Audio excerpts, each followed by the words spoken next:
Welcome back to Film Snob HQ.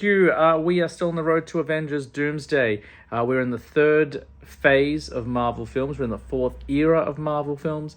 And Fox has had a bit of a rocky couple of years. They've kind of gone up and down. They had X2, which was great, X3, which was a bit of a disappointment, Wolverine, X-Men Origins, which was a bit of a disappointment, First Class, which was good, The Wolverine, which kind of had mild reviews, Days of Future Past, which was mostly well received, Fantastic Four. It kind of goes up and down like a spectrum. So in 2016, they needed a win. Enter Deadpool. This has been a flick that's been championed by Ryan Reynolds since he was first cast back in Wolverine, X-Men Origins. There was meant to be a spin-off film years and years ago, but due to the low reception of Wolverine, they shelved it. It was cancelled, and then one day someone leaked the footage. It's all but confirmed that Ryan Reynolds is the one who leaked the footage.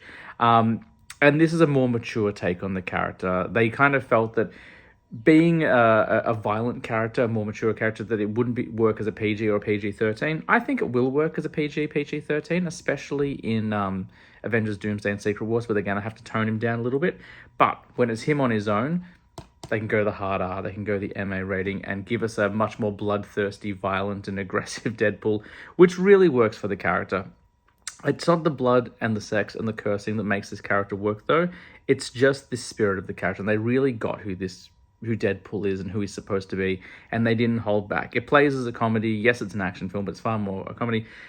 It's one of the lower budget superhero films as well. I think they made this for about 50-60 million, which for a superhero film, especially in the 2010s, very low cost. Most superhero films, you're looking north of 100 million easily. Infinity War and Endgame, I think, were 500 million combined. So, and Doomsday, even more so. The flick's pretty straightforward. It's an origin story. Wade Wilson, the merc with a mouth, is no longer working for a team. He doesn't work for Stryker anymore. He is now a mercenary for hire. And whilst killing for money, he meets a lady named Vanessa, played by Morena Baccarin. They fall in love, and just as life is getting good, he is diagnosed with cancer and it's terminal. Not to give up on everything, he seeks help. He finds Ed Skrein's character Ajax, who promises him a cure and also superhero powers to boot. It turns out that Ajax is not a good guy. He's not creating superheroes, he's creating super slaves, and he wants Deadpool to be part of his army of superhero slaves. This obviously does not work out for him. Deadpool escapes, he finds his costume, he starts hunting down all the people who know Ajax so he can try and kill him. That's it. The plot's pretty straightforward. It's got a really fun cast. I've already mentioned Ed Skrein, Morena Baccarin, and Wade Wilson. Ryan Reynolds. You also got Karen Sony as Dopinder, the taxi driver. We have got Brianna Hildebrand as Negasonic Teenage Warhead, which is the best superhero name of any character ever. We've got Leslie Uggams. I can't remember the guy who plays Colossus, but he's fantastic. I should do more research there. It's great. It's a really good X-Men spin-off. There's enough X-Men universe stuff in there to make it feel connected while still being its own thing and kind of standing on its own. It's really funny. The fight choreography is excellent. There's some really great sword use and gunplay in here if you like that sort of stuff in an action film, and I certainly do. It really works. And the costume is great.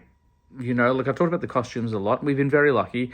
I was saying in some of the earlier videos that the Marvel films, even pre-MCU, the costumes were a lot better than people give them credit for, minus the X-Men. This is the first X-Men film where they've really lent into the costume, and you can see how well it works.